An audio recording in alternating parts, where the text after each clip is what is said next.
Ramblin' Man here. I got a new bike. Let's take a look at it. Ramblin' Man here. As I said, I got a new to me, previously owned Indian Roadmaster. So let me tell you a little bit about this one. I bought this bike yesterday. Had to go out of state, about a 2.5 hour drive. As you guys know who own and ride Indians, the supply in the used market is not always very plentiful. So sometimes you got to go get what you want if you find it somewhere else. I had a line in the water looking for used bikes for a few months. I did sell my 22 Indian Super Chief Limited. I still have in the garage the 2022 Indian Springfield. And this Roadmaster is basically the Springfield with a few added things. And this is a 2022 Indian Roadmaster in their maroon, red over maroon or maroon over black or something, whatever their official name is. I'll try to put it up here. Yesterday I rode this bike for 2.5 hours home. I drove up with my wife out of state, met the couple, and then I rode the bike home. So I have a 2.5 hour first impression. And then I went out today as well and rode for just like an hour. All right, so the deal with this Indian Roadmaster. I had been looking for a used Roadmaster. I thought the prices were too high. I wanted to pay lower, so I figured time was on my side. Having just sold a Super Chief Limited and knowing the state of the market for used bikes, and the more expensive bike you get, the fewer the buyers there are, so I just decided to wait. And this bike ended up going for $4,000 less than the original asking price from when I first started watching it. And as part of the exchange of information, one of the questions I asked was, did you happen to buy an extended warranty? I was just curious. I expected it to be out of warranty, and they said no, they did not buy an extended warranty. Okay. Well, last night when I got home, I entered the VIN on Indian's website, and it says extended service contract to March 2029, 4 years from now, in the spirit of the Four Horsemen. Hey, that's great. So I called up the Indian of Newport News. Didn't buy the bike from them, but asked, hey, came to your demo days, really enjoyed kind of meeting you guys. Can you help me out here, transfer over bike new ownership to me in your system, and what can we do about that extended service contract? People in Fredericksburg were giving me grief at first on another bike I did this on, wanted me to come up there in person, bring receipts, do all this stuff, and they charged me $100. That's what they did on my Springfield. This dealership, clickety-clack, clickety-clack. By the way, I called them 30 minutes before they closed, taking a gamble. Clickety-clack on the keyboard. The guy was super nice, super politeful, got me updated in their system like that. He said the dealership does charge an $80 fee to transfer the warranty. That's a little annoying because it's just some clickety-clack, but 80 bucks. I got a warranty that goes until March 2029, so this bike is under warranty. It had just slightly over 3,000 miles when I bought it. So as I said, the body of this bike is basically, or not basically, I think it is, the same as the Indian Springfield that I already own. Both of these bikes are 2022.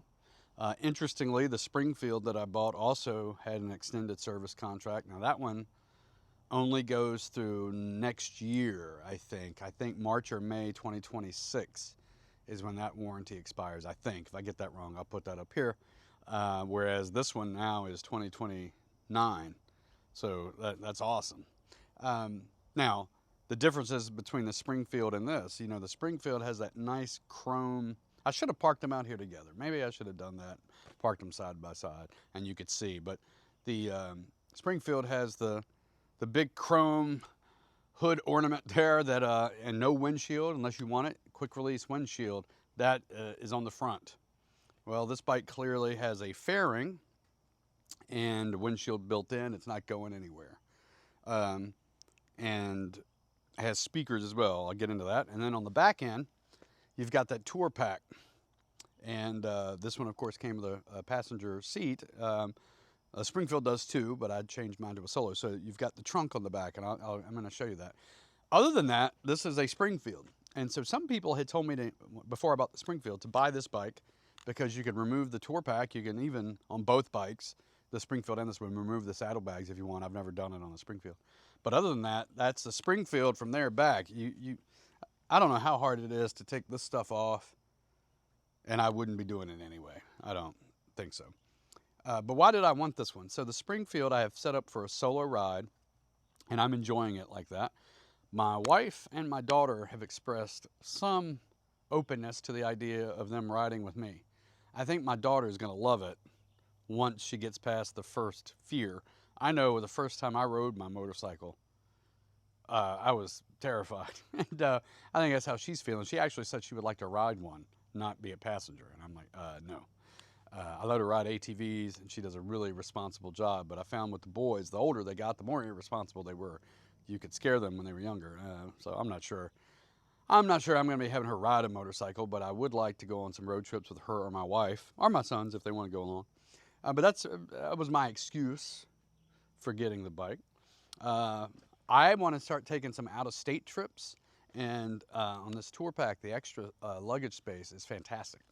And in fact, that 2.5-hour ride home yesterday was 90 degrees. And I stopped a couple times, and it was so nice to be able to throw the helmet into that trunk, tour pack, lock it, and just be done with it. Rather than fiddling out with a lock or leaving it hanging on the mirror, hoping no one steals, which is your most expensive accessory. A lot of times it's not connected to the bike. And of course, the saddlebags are identical to the Springfield that I already own. So the difference is this tour pack that has the passenger seat on it. Let me show you around the bike real quick, okay?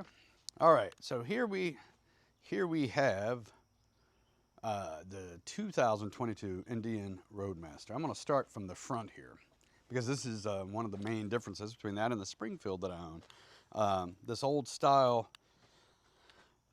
design is the same. This lights up at night, and I had mentioned in a previous video that I wanted the Roadmaster that had these riding lights built in.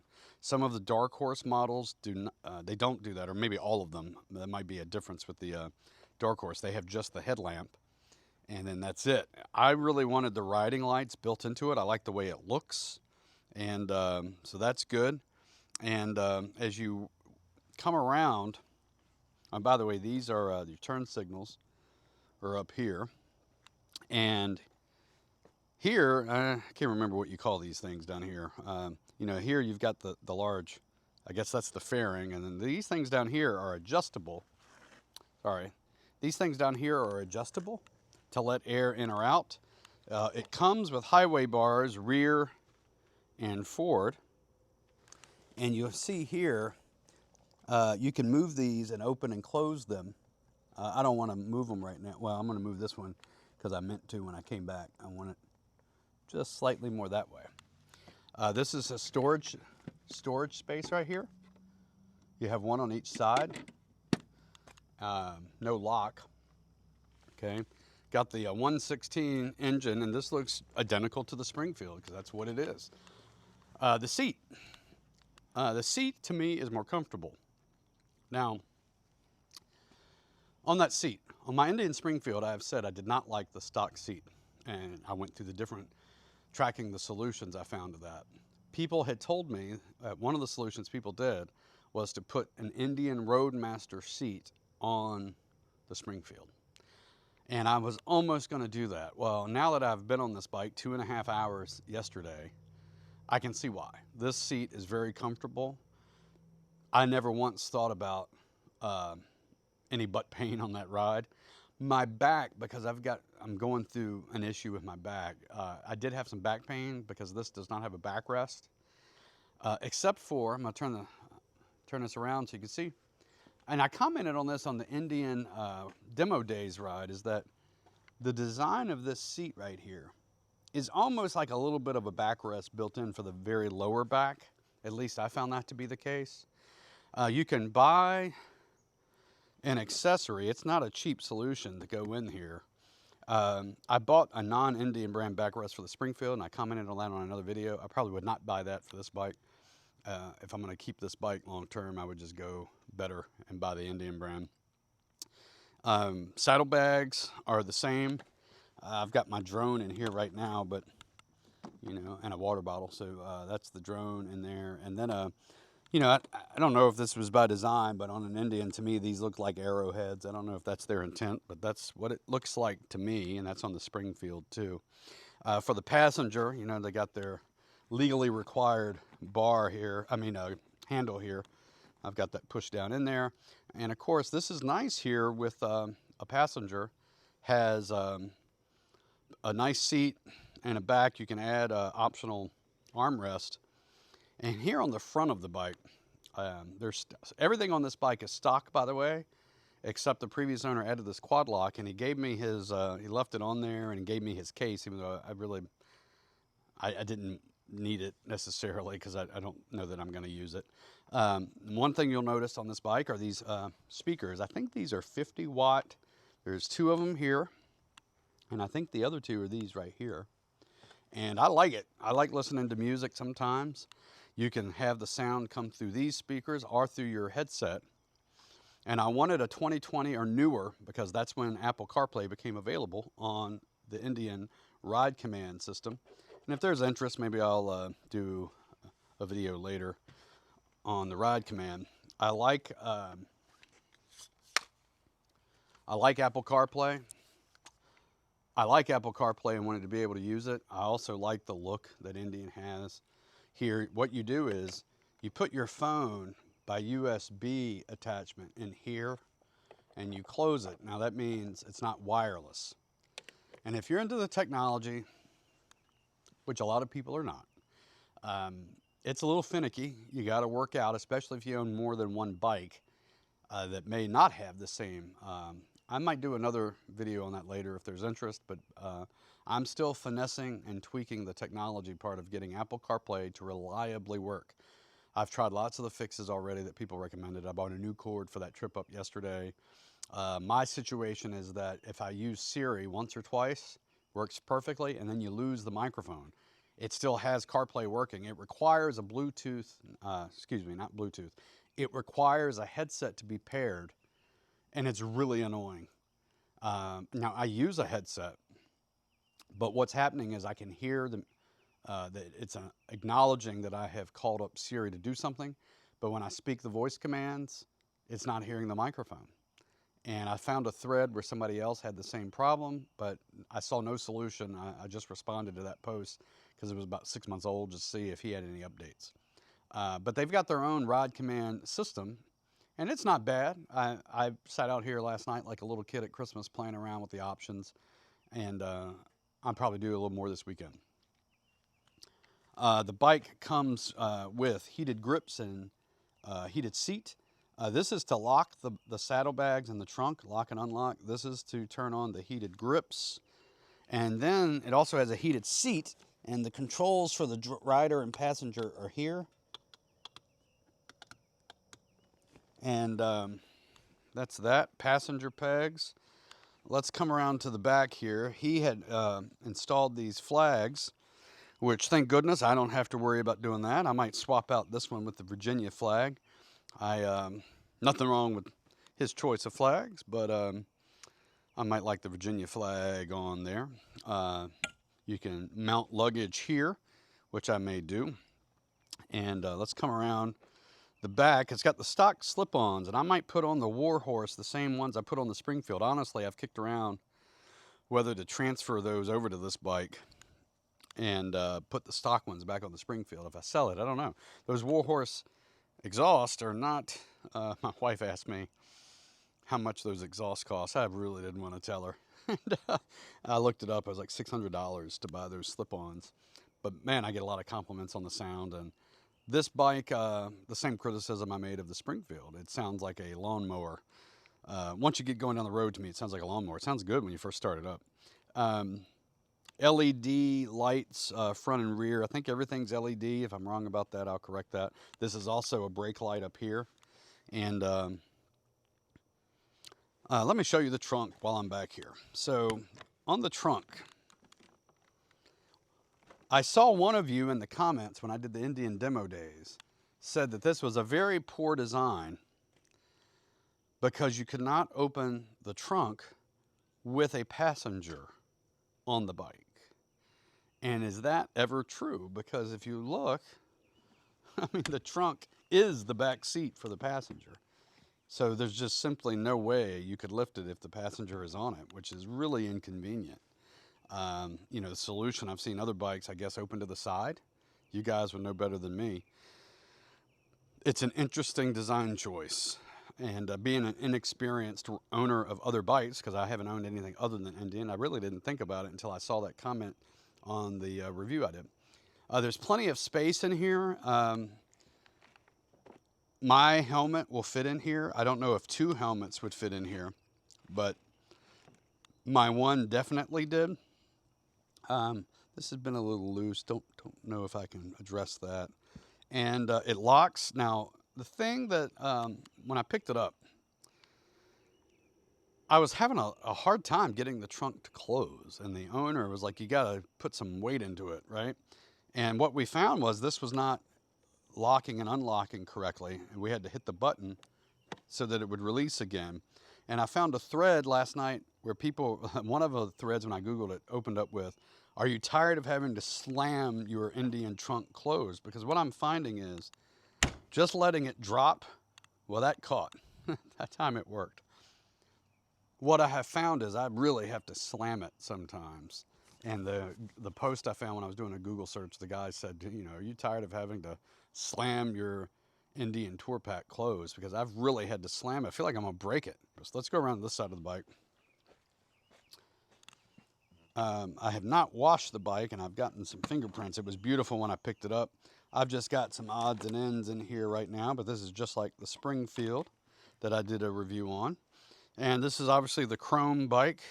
Pretty much the same look you got over here as the Springfield, except we do have another storage pocket here. And you walk around, and that's the view, right? So that's the bike. All right, so what did I think of my 2.5-hour ride home? Well, yesterday was a 90-degree day.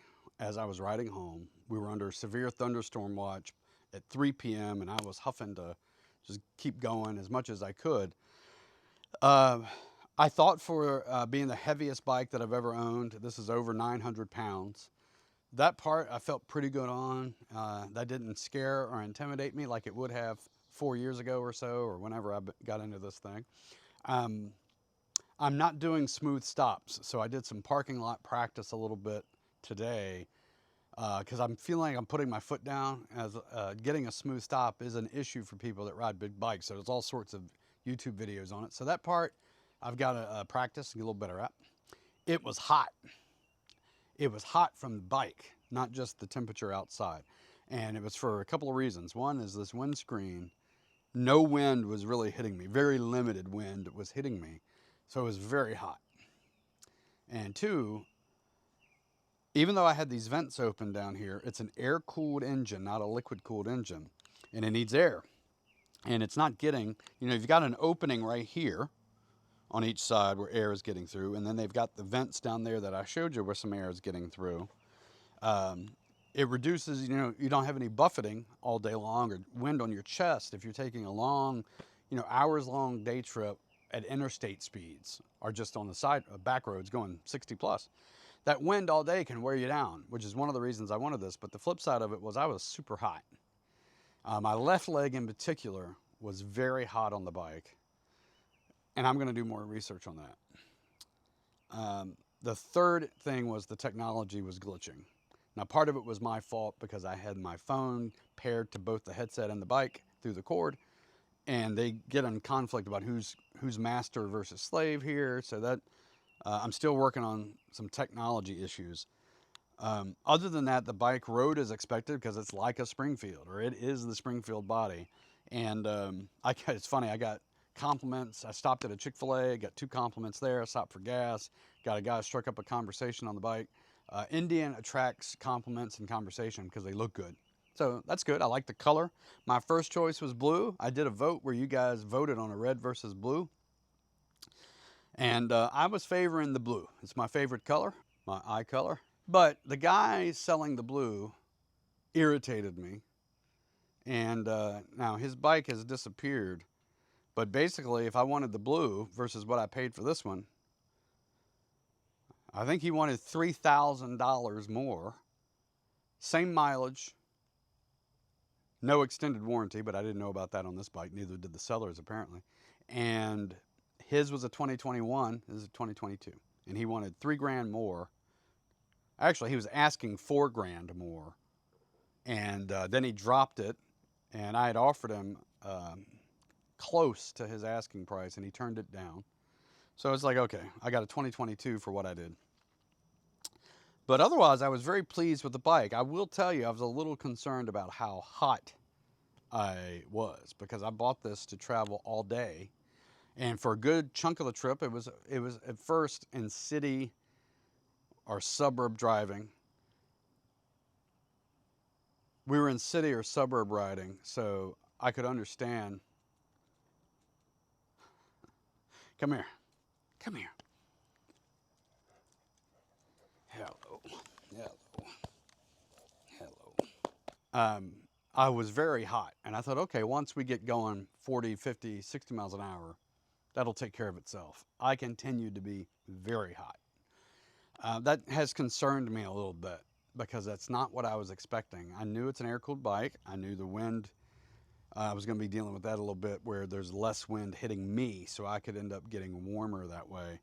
I wasn't expecting necessarily, I thought there was going to be enough wind cooling the bike off. Now, it was 90 degrees, so hey, I probably would have been hot on the Springfield that's in the garage.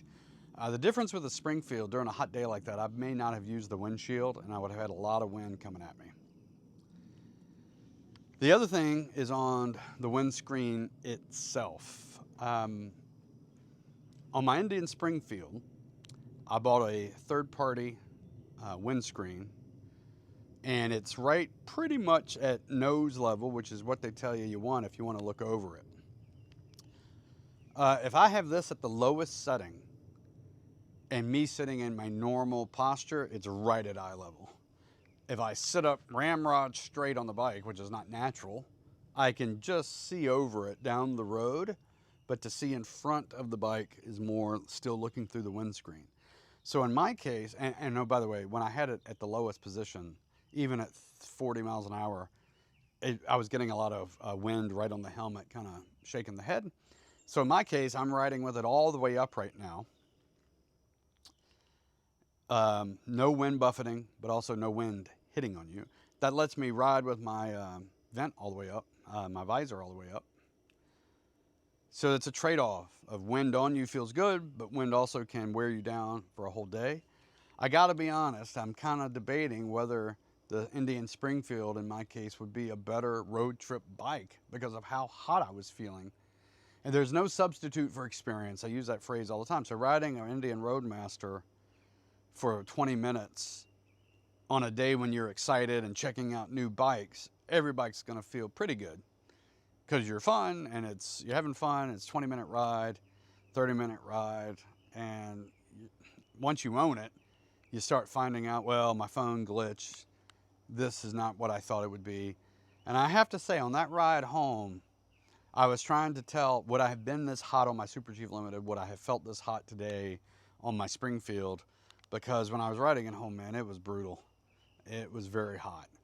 Now, I was wearing these pants, these same pants, which are the new pants I got from Aerostitch. These are textile, heavy pants. Well, let me take that back. These are textile pants. They're lightweight pants. They make a regular and a lightweight. These are their lightweight. And I also had on a pair of very thin, lightweight LL Bean hiking pants. Today I have on LL Bean very thin shorts that are part of a pair of pants where you zip off and they turn into shorts. And then I have on these, now today was probably 82, 83 when I was out riding, not 90s. And I didn't really notice the heat when I was out today. I was pretty comfortable. So maybe I've got to ride more and have more experience with it. What would I change about this bike? Let's talk about that. Not in any particular order. One thing I would like to do is put the Buffalo brand horn over here that I bought from Springfield. Some of you have heard that horn in person.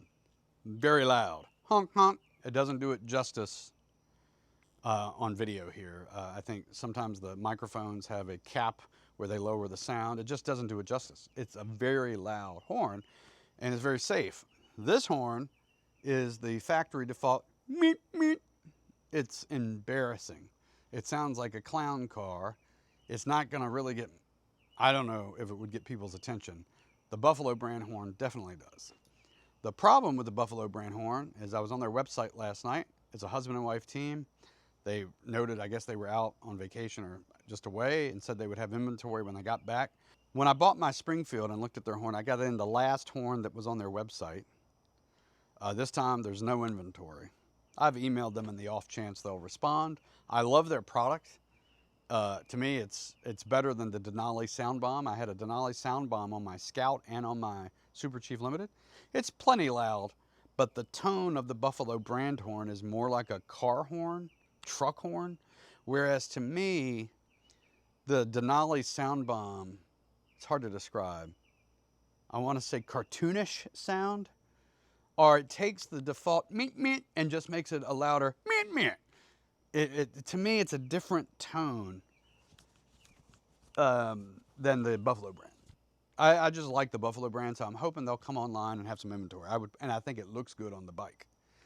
It's like a work of art that goes with the bike. So hopefully that's one thing. Next thing, you know, the Indian comes with this established in 1901. And all the Harley people in the comments of other forums, you know, you mean Polaris, the snowmobile company? Polaris, the ATV company? Why are you riding a Polaris? Meanwhile, you know, the Harley riders are shaking and bucking down the road, broken down, while we're cruising by. I normally don't even comment on it. It's so annoying. You know, Harley almost went bankrupt. Harley at one point was owned by AMF Bowling, the bowling ball company. You're riding a bowling ball down the road. So anyhow, on my Springfield, I bought a copper Indian head coin and mounted it there. I know some of you have copied that idea. I copied it from somebody too. Can't remember if I did that on the Super Chief. I might have had a silver one I put on the Super Chief and it blended in, or on the Scout, I don't remember. The silver blended in too much. The copper stands out. Not sure how it's going to look over time. Some people put a little wax thing or something on it. I might do that on this. I kind of like the look of it on the bikes. On my Springfield, I purchased the brake kit where it blinks repeatedly in a pattern that you choose out of like 9 options. I might put that on this bike. I think it's a great safety feature to get attention. And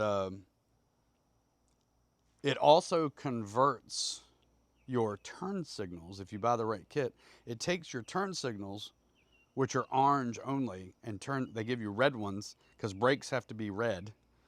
And it also will blink, and it adds more brake lights for your rear. So I might install that as well. The previous owner left his quad lock on here.